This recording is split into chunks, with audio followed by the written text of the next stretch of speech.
Welcome back to the United podcast. Now the football has returned. Manchester United has returned. With the realisation has returned that Manchester United very often ruin our weekend, Larry. So Manchester United are back, crashing back down to earth. Now last week was a poor performance, good result. This week was a poor performance, poor result. And look, it is very early in the season. I've seen a lot of toys being thrown out of the pram on social media over the last 12 hours, and in some aspects, rightfully so, it has been a very poor start to the season, no doubt, and there's legitimate questions and concerns to be directed towards the players, the manager, the club, etc., of course, but all things considered, I'm getting through this weekend as best as I can. The World Cup final is about to start in about an hour's time, which we'll be looking forward to, so a little bit of an earlier start today, just sort of get this chat over and done with, but, I say get over and done with, I'm looking forward to it, but tell me how you're feeling after United kicked you in the teeth at 2:30 in the morning. Yeah, mixed feelings, quite frustrated. I thought we'll get into the different facets of the game, and there's one thing in particular, Tom, that I really need to get off my chest. But in the grand scheme of things, I was more frustrated than anything else. And the reason I say that is because he chose the same damn 11 that did not work last week. And I just thought, when you play well and you choose the same 11, no problem. I can wear that. There was a clear personnel problem for me last week. Has he not done that before? Remember, we lost 7-0 at Anfield, then he went the same 11 the next game? Yeah, but let's not forget that, in the context of the season, that same group of players had been performing quite well, right? Mm. So the Anfield performance was a one-off. This was a group of players who barely scraped past the team that I expect to get relegated last week. And to be honest, should have had a draw last week, all things considered. And then we come into this game, he chooses the same 11. Same players that were frustrating last week are the same players who were frustrating this week. We'll get into the pre-season preparation as we talk about the players' fitness. And look, I agree with those frustrations and their legitimate concerns.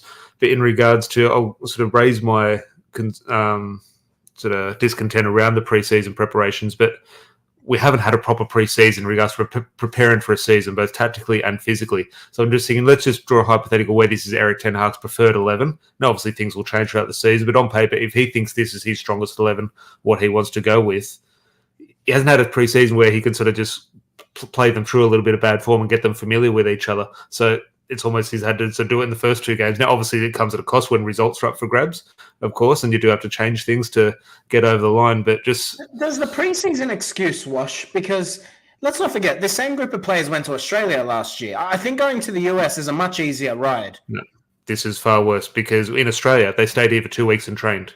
In America, I might bring it up. If we've got the Man United fixtures here, I'll just have a look at their travelling. I haven't looked at this before, but I'm hoping this backs up my argument if it is. But I'll just bring up Man United's fixtures. Off the top of my head, they started in, I want to say New York. They started in Norway. Then they went back to Scotland. Then they went to America. But then in America, they were flying every 2 days. So they weren't sitting in camp and training. They were flying, training. They went New York, Dallas. So they went from the East Coast to the South Coast to the West Coast because they finished. But they're only there for like 2 or 3 days. So they're training. Then they got a game. Then they have to recover. Yeah. Then they're flying. Then they're going back to Dublin. Then Manchester. Then back. It's all over the shop. And look, that is the beast. That is the commercial club. That is Manchester United. So they're going to have to deal with that. But in regards to my overriding emotion when I was watching the game, and I'll get in the comments in the chat in a bit. But the biggest thing for me, sometimes when we see a performance like that, like we might have seen that performance at Anfield where we lost 7-0, we questioned the players' integrity, we questioned their effort. I wasn't questioning their effort against Tottenham. They just looked unfit. And it sort of backs up my argument. Now, I might be wrong. Who knows? Erik ten Hag might say the players as fit as they've ever been. For me watching, it looks like they're unfit. And we can make excuses and say, okay, or excuses or sort of point fingers, say he should take responsibility or that. But I look at the pre-season and just think, look, it's no one's fault. That is what it is, being a Manchester United player, of course, but they're just not prepared. And that's off the back of such a disjointed pre-season. There is fitness concerns. All right, let's assume you're right, okay? Let's assume you're right. There's fitness concerns because Ten Hag hasn't had time to maybe get everything the way he'd like on the football pitch. That doesn't excuse Marcus Rashford missing a header from 2 yards out. It doesn't excuse Bruno Fernandes from missing a header 3 yards out, unmarked. So those execution things completely rub. Those execution, let's say Bruno Fernandes, that header, shocking header, Marcus Rashford header, Garnacho penalty, which we'll get into sort of thing, and we're 3-0 up at halftime. Are we having a different discussion about the tactics and the personnel? 3-0 up away at Tottenham? Look, I think the tactics would still be a concern. I think United's middle is far too open. I don't know. But if we're 3-0 up, 3-0 up at Tottenham, I don't think we're talking about being a bad midfield. And I'm not saying the midfield was good, but I'm just saying they're the fine margins that we're working in. But 0-0 gives you a good indication of how the team actually sets up. Because you're right, when the score changes, it puts the onus back on the team that's losing to push forward. And obviously United can sit more compact in those situations. But at 0-0, you get a good indication of how you want to set up tactically to take an advantage. And when United are in a neutral position on a football game, they're way too open. Like Mason Mount is next to Garnacho in defense. Like that's not a good setup for me. I can't make sense of it. What were your thoughts? What were your thoughts before the game when I said I didn't think this was going to happen, but I said if I was the manager, I would be looking at potentially dropping Mason Mount and bringing Scott McTominay in. Now, easy in hindsight. Needs to do it next game. You can't. That Bruno, Mason Mount, Casemiro midfield. That experiment has to end. I'm sorry. It can't continue. This doesn't go into a Scott McTominay discussion because he's obviously not involved. But in regards to, does that change maybe your opinion in regards to someone like his future at Manchester United, in regards to everyone, I'll get rid of him, he's not good enough. Then you see performances and you look what the squad needs and you think, well, hang on, sometimes you're going to need players like that. Well, look, I think Scott McTominay is a squad player. As a squad player, I don't have an issue with him, right? And that's never, I've never really deviated extremely either way from that. Like sometimes he has a frustrating performance or whatever. But as a squad player, he's completely fine. I think you need someone in a Scott McTominay mold, but ultimately you need someone who's a bit better. I think the focus on getting Amrabat in now suddenly seems much more important because I just Casemiro looks off the boil. I have to say, I don't think I'm not going to say he's like lost his legs or anything. I think that's lazy. I don't think he's lost his legs, but he looks sloppy. And to be honest, Tom, we saw glimpses of this at the back end of last season with Casemiro. His touch looks a bit heavy. He doesn't look to be moving as freely as he was at the start of last season. His passes are misplaced. He's not looking quite right. And I think we just need to either replace Casemiro, and that doesn't mean Casemiro, of course, will be an important player for United this season.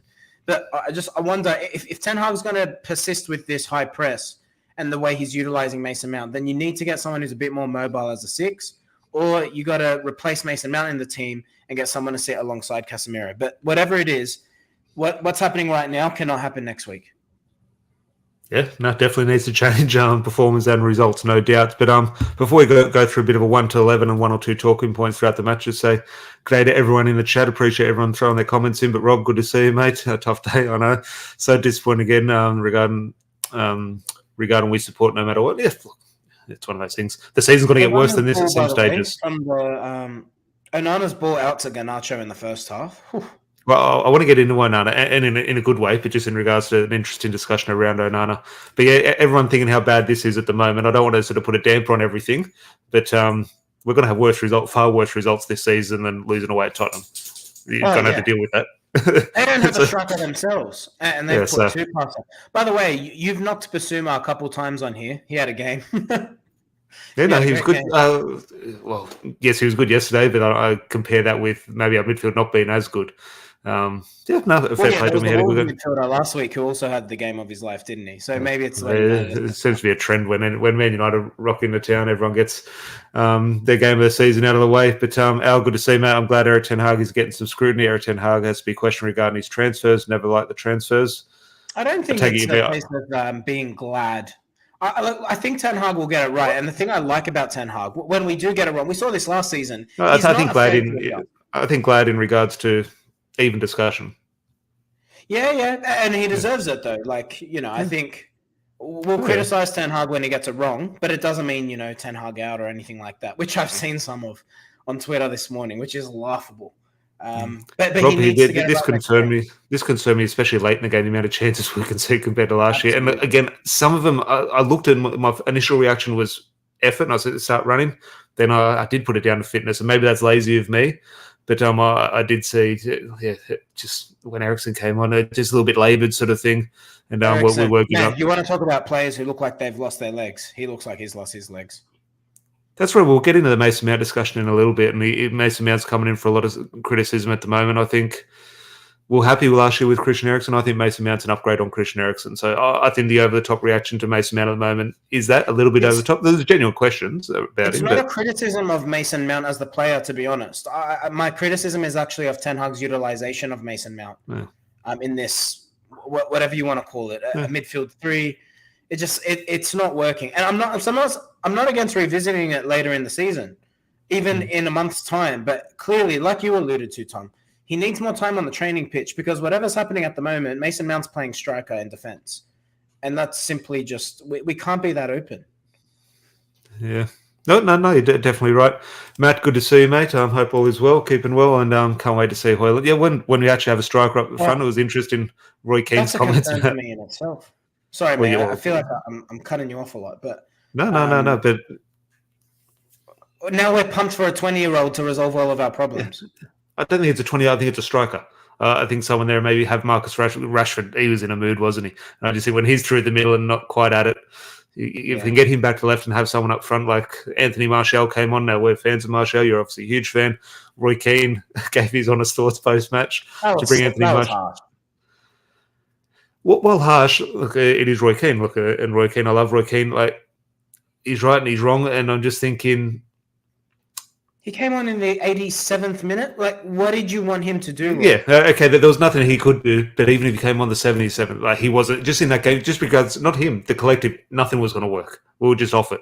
And I'm just thinking Anthony Martial, while he's good, it wasn't inspiring to come on and sort of change the game. That's nothing through no fault of his own. It was just... summed up the situation we're in. Whoever was going to come on wasn't really going to do it. So I think it's a little bit of an easy target.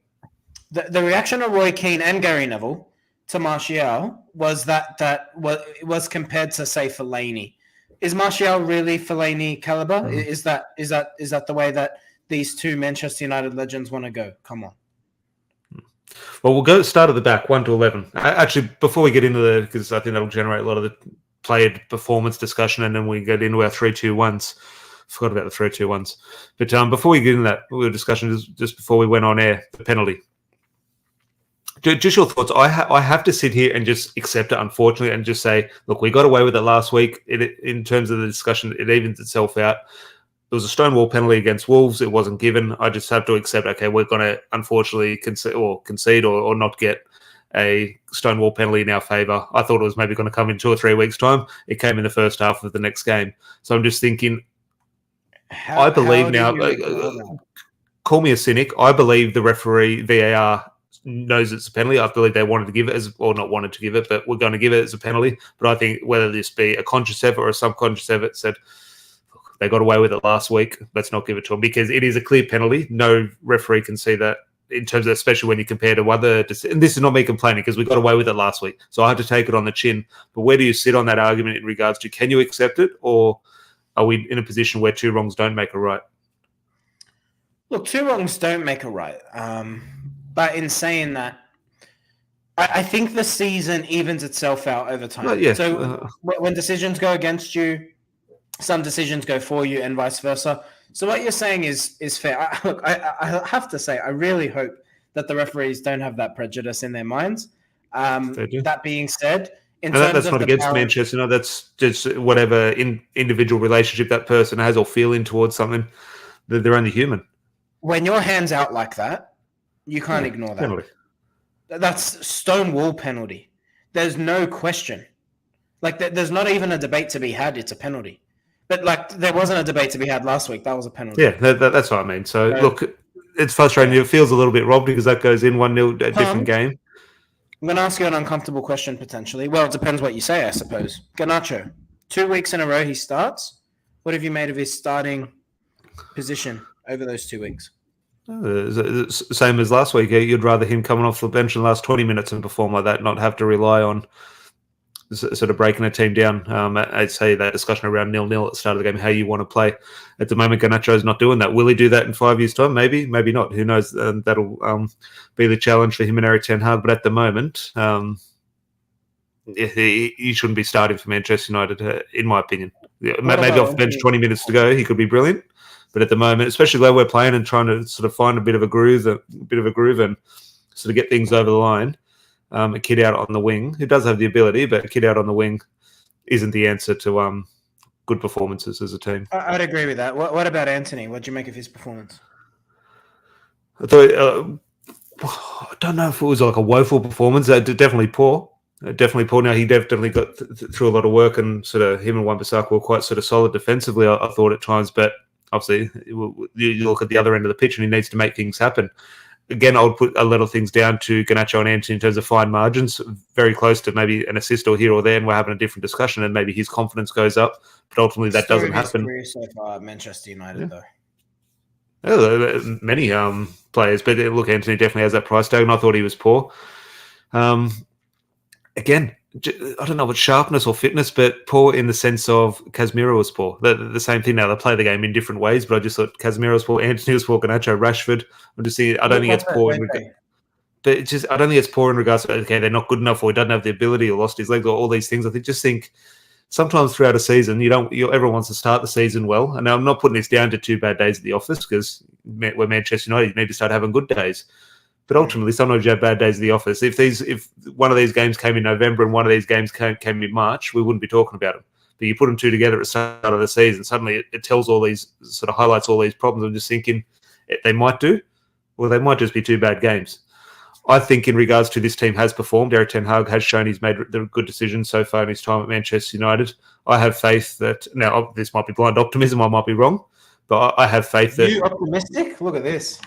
I am. I don't know where there's 1 or 2 things I'm pessimistic about, but in regards to reacting to Manchester United defeats and bad performances, I feel I'm a little bit more calmer than some. I feel. Maybe I'm not. No, you are. No, and I tend to agree with you. I think United will turn it around, but not playing anywhere near to our potential. And like, you can see what Ten Hag's trying to do. And if he gets it right, I think United are going to score a lot of goals. Okay, well, look, I think everyone in the comments, everyone on Twitter who's a supposed expert, can dissect everything that's going wrong. I think that's pretty obvious. So that's boring.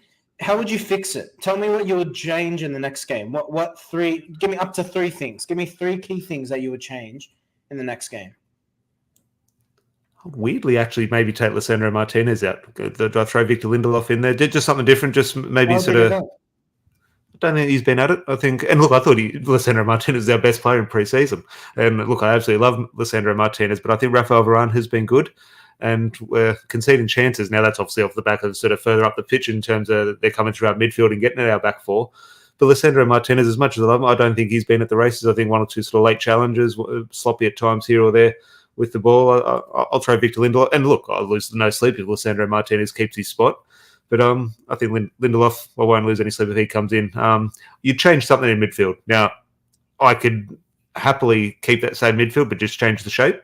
Maybe even put Bruno Fernandes deeper and mount at number 10. I'd change something with the personnel. I'm not saying that's right or wrong. If not, though, especially let's look, a home to Forest, first game back at Old Trafford, or not first game at Old Trafford, but needing a result. Look, it is probably the game you could actually go Mount and Bruno Fernandes. But in regards to changing it off the bat, yeah. If we're starting the season tomorrow, you could see that on paper. Who plays in Nottingham Forest midfield? I'm going to call him the best midfielder in the world after that game next week.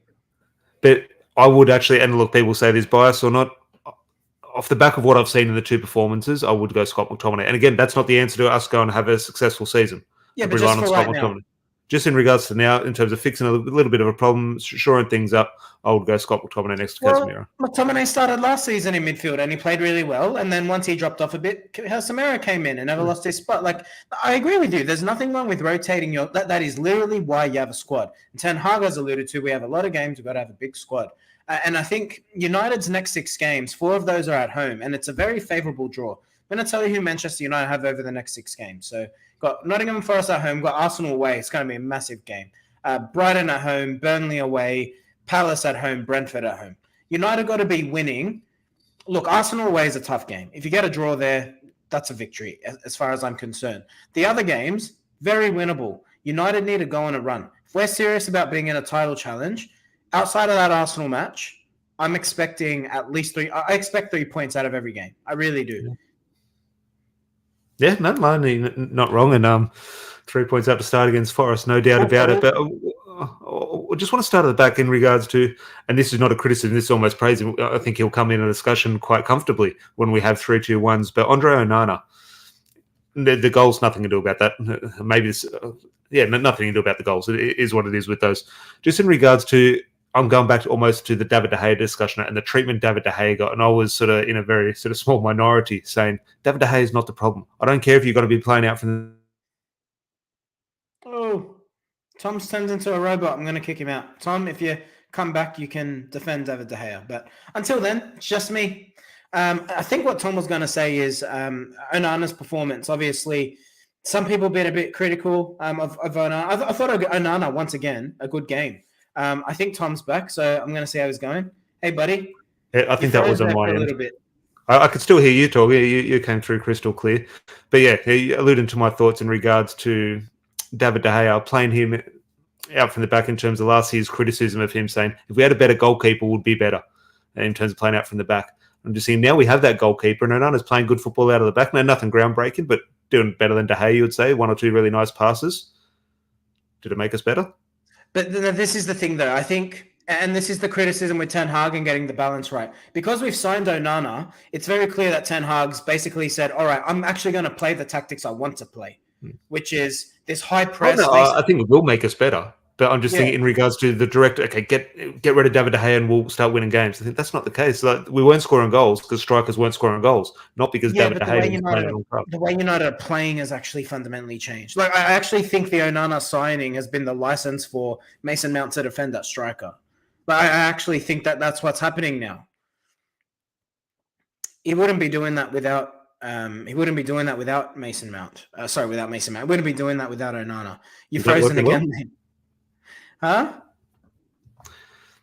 I might be back in there. It says I'm on. So if it gets bad, kick me out. But you say Mason Mount's defending at striker. Is that good for the team? Because Onana's come in? It's not at the moment. That's why I just go back to David De Gea. He wasn't the disaster many people wanted him to be or made out him to be. I'm not going to rewrite history. De Gea needed to go. He just no doubt. Last season. But we blame him for he was not good at all. But we're blaming him for not scoring goals. That's fucking ridiculous. No, I mean, we still don't score goals. So I mean, exactly. I'm not going to blame De Gea for that. Exactly. I'm praising Onana. But I'm just Anthony needs to be pulled out of the starting lineup too, to be honest. Like, I think there are so many obviously alarming issues that Anthony seems like an afterthought, but seriously, he's so droppable. He's so frustrating. I agree with the frustrations of many people in the chat as well. Okay, and look, off the back of that performance, I agree. Who do you play on the right? Now, you play, say, maybe Jadon Sancho? I don't know. Yeah, it has to be Sancho. Like, look, when Ahmad's fit, I'd be keen to give Ahmad a go. I'd even be keen to give Pellistri a go. Pellistri looks great. Actually, Pellistri, that might be one change I'll do this week. I said McTominay for Mount, maybe Lindelof for Martinez. I would actually maybe go on Pellistri over Anthony. I like Pellistri. He's 2-footed. He can beat you on the inside or the outside. I'd be happy with Sancho or Pellistri. Just I can't. Please, like, I'm not nothing against Anthony. Nothing against Anthony at all. You got to take him out for a little bit. He's not cutting it. Yeah. And he's the most frustrating one because, like, I can Garnacho at his best can do something. Rashford at his best absolutely can do something. Anthony, I don't know what his best is. I haven't seen it. I tend to agree, but then there's fine margins. The ball hits the inside of the post, and we're having a match-winning goal. Like, that's fine margins. I mean, look, I agree with you. I take your point. Fine margins with Anthony has been the story of his career so far. He got 7 goals last season. Sorry, he got 9 goals in all competitions. 9 goals in all competitions. I mean, you got to put the ball in the back of the net. And just considering he's lacking in so many areas, like, if he's not going to do the business, then I'm sorry, I don't see what he offers to the team. Pellistri works hard, so I don't really think we lose too much there.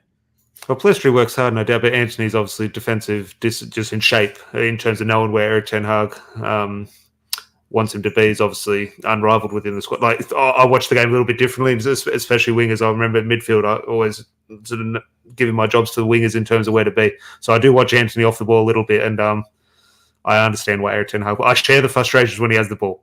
I share them, and they're all right. They're all correct. Off the ball, Anthony is very good, and I understand why Eric Ten Hag does persist with him. I get it. A good defensive winger doesn't win you premierships. Yeah, it doesn't. I saw Cristiano Ronaldo walk his ass every time United had a transition against him, but he banged 42 goals in. So I really don't care. Like, yeah, it's great, and you're right. As a United player, it's a minimum to expect. You got to give 100%. Anthony, like, If I play for Manchester United tomorrow, I'll run as much as Anthony does. I'm shit. I don't deserve to play for Manchester United. Anthony's better than me, but he still doesn't deserve to start at the moment. Yeah, no, he finds that balance. But then I agree. But then if his replacement is Jadon Sancho and he doesn't perform, well, he's next in line. I'm just thinking that there is that fine balance in regards to how weak do you want to go. I'm not saying Sancho or Palestri are weak, but yeah, it's professional football at the highest level. It's interesting. But any other talking points in and around the match before we... I think the 3-2-1 is actually quite straightforward. Before the 3-2-1s, any other talking points throughout the match? Incidents or performances? Or the build-up to the first goal was quite frustrating. I don't know what Luke Shaw was doing. He was almost holding hands with Lissandro Martinez. Unfit, looks sloppy, just... Good with the ball, but defensively he looks poor. I don't know. Something's really off with the team. We're so vulnerable. Everyone looks unfit. I don't know what it is, but he doesn't have a lot of time. When's our next game? Midnight, I think. Saturday night, midnight. But look, that's probably good for the team. I'm sure they'll probably have another game behind closed doors or something. Get a few people, a few more minutes. They better play well, because if this protest goes well, the fans are going to let them know since they're sitting in for an hour. Yeah, that protest. Look, I support the right to protest. I support the message. I just don't understand that protest. The result of it. I want to go home when the game, like when there's nothing going on the pitch. Trust me, I want to leave. Yeah. Weird protest. Yeah, no, I agree. It's just it's such a weird. Maybe I'm missing something. Maybe it is going to achieve something. I don't see it after the match. But Rob here, Onana can have all 6 points for me. So 3-2-1's Larry. As said, if you are new to the podcast, we give 3-2-1 points out at the end of every game, unless we're losing 7-0 at Anfield. We might avoid it then, but we try and do it win, lose, or draw. And I think this is quite straightforward, this one. I think my 3 points and 2 points, you could maybe flip it, either or, interpretation. And 1 point is just sort of giving someone who gave me something. So my 3-2-1s, I'll give you in one go, and you can have a debate. I'll go Onana for 3, which is crazy. He's conceded 2 goals, but I don't think he had anything to do with the 2 goals. Varane for 2. Yeah, he's a centre-back who's conceded 2 goals, but I think out of the back 4 was the most solid. And just in regards to giving me something, 1 point, I might go Palestri. I was going to go Wan-Bissaka for the 1 point. Yeah, it could be. It's hard for 1 point. I think Varane and Onana for me, definitely the 2. I don't say standouts, but who would you go 3 points? On another day, Bruno could have had 3 points. Bloody hell. That pass to Rashford, I forget what it's called. Oh, the Rabona. The Rabona, that's the one. I was about to say Ribena. You know that drink? It can't be Bruno. That header was something. I don't know what he got wrong there.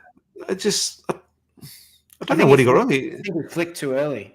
Yeah, he just got his time. And look, it's very easy sitting on the couch on the other side of the world, but yeah, he just got his time. Not even wrong. When the header's coming in, you know this. Like when the header's coming in, you gotta hit at the right time. If the ball's here, not here, and you hit it with this part of your head, it's going up. I think that's just a lack of confidence. It's coming so just sort of almost we think of snatching at a chance with your feet in terms of trying to hit it too quick. I think tried to maybe head it too quick in regards, and that comes from a lack of confidence. And you need a goal to again. Rashford, yeah, chance, and then season with his header. So yeah, God, it does go in. I don't think it would have stood. Rashford's one would have been offside, I believe, from memory. Yeah. But and Bruno was hoping he was offside as soon as he misheaded. He looked over the linesman, hoping for a flag. Yeah. That's just a natural footballing instinct to hope the linesman saves you. But look, I'll go Onana for 3 points, Varane for 2. Yep. And Palestri looked good coming on. I'd be happy with that. But I thought Wan-Bissaka was good, to be honest. But we got subbed, didn't he? He did. I think that was more Ten Hag trying to chase the game, and I thought we looked more defensively vulnerable with Delo there.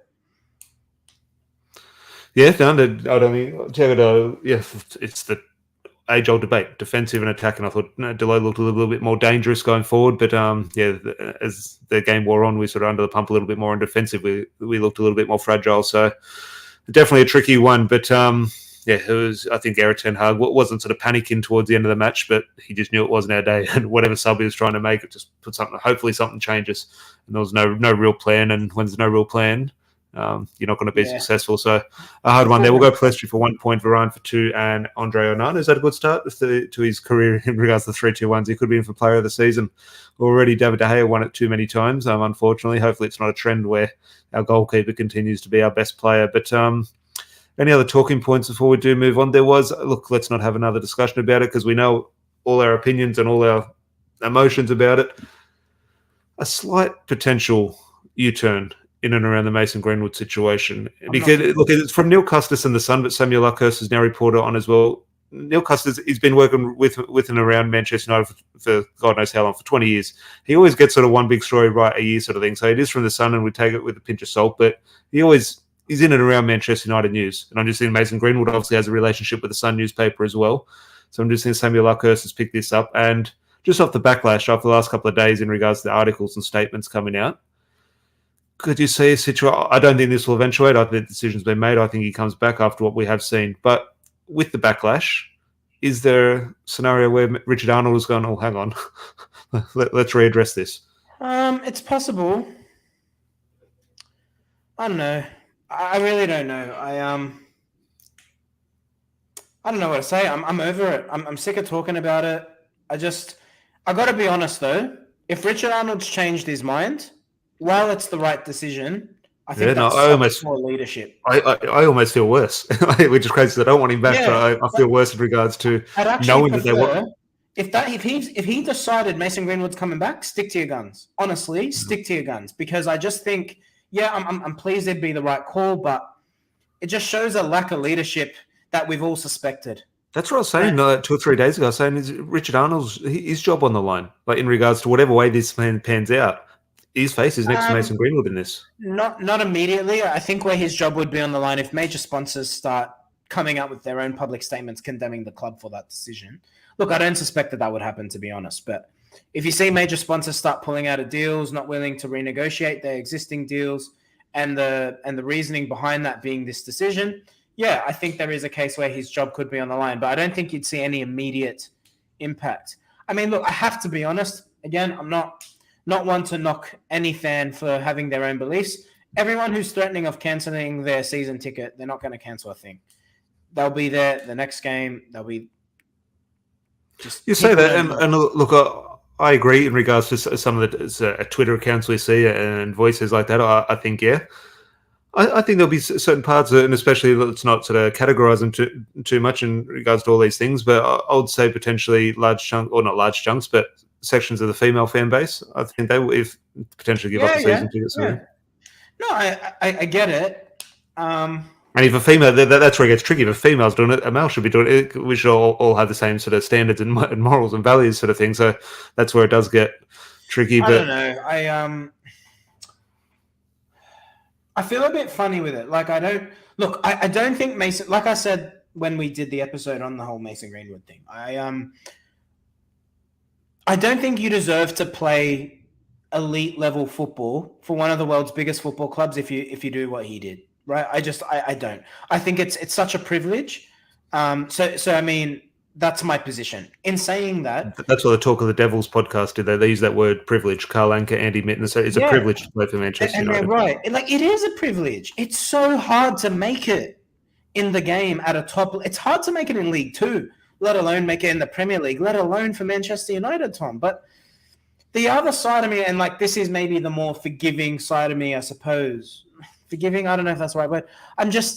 If United don't give him an opportunity now, let's say the club made the decision, he doesn't come back. I don't know I just worry what that does to him. I just worry what that does to his headspace. I worry what club picks him up, because then it's if United aren't touching him, how can we touch him? What club can pick him up? You know what I mean? I worry about what the ripple effect is, because for all intended purposes, I pray Mason Greenwood's learned from this and he becomes a better person for it. We've talked about, it might have been the Talk of the Devils, and you've brought this up in regards to the club's duty of care towards Mason Greenwood. And I'll try and wrap this up quick because I've just seen the England lineup has come out for the World Cup final. So I'll wrap this up. But you've talked about the club's duty of care towards Mason Greenwood. I'm just thinking, I think the Talk of the Devils guys brought this up, which I've always known this in the back of my mind, but in terms of voicing it, it's sometimes different. But I think we see that as bringing him back, paying him a wage and letting him play football. Should Manchester United's duty of care actually not really throw Mason Greenwood into the fire? Bringing him back to Manchester United in regards to the spotlight and the pressures actually be worse for him. The right thing to do by Mason Greenwood himself as an individual and his family is to get him away from the media. And that's the proper duty of care. I take your point, but I think you got to think about the longevity of his football career. The more he doesn't play, the more he's going to continue to lose match rhythm. He'll become a worse player for that. He's already had a long period out of the game.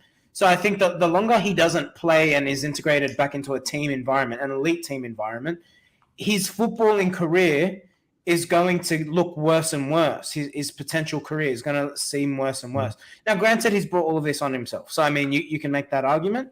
So I guess that's the bit where I'm just a little bit split. I don't think he should play for Manchester United again. But if he doesn't play for United again, I don't know where his career and I don't know where his life goes, because I forget. Okay, so I mean, there's the duty of care to him, and look, I'm going to respect law in terms of the UK and the way that they treat it. Mason Greenwood has a partner. Mason Greenwood also is now a father. He has a responsibility to those two people to be the best that he can be. If Manchester United don't support him in this situation, which they'd have every right not to, then where does he go from here? And will he be in the headspace to come out of that? I guess that's where I'm just not sure. Is the right balance maybe we'll bring him back into first team training, but he won't play, and then we'll look to sell him in the January transfer window? Like, is that the happy middle? There's clubs out there that'll take him. Trust me. There's clubs, not in England, but there's clubs on the continent that will. And that's not to say that different morals, it's just they will. Out of the spotlight, less attention. They definitely would, in my opinion. And that is my opinion, is what needs to be done. Whether that's done, I'm not sure. We'll see. I'm sure there'll be a development. I don't think it'll be before the end of the window. Obviously, the World Cup final is about to start, so Manchester United aren't going to be releasing anything today.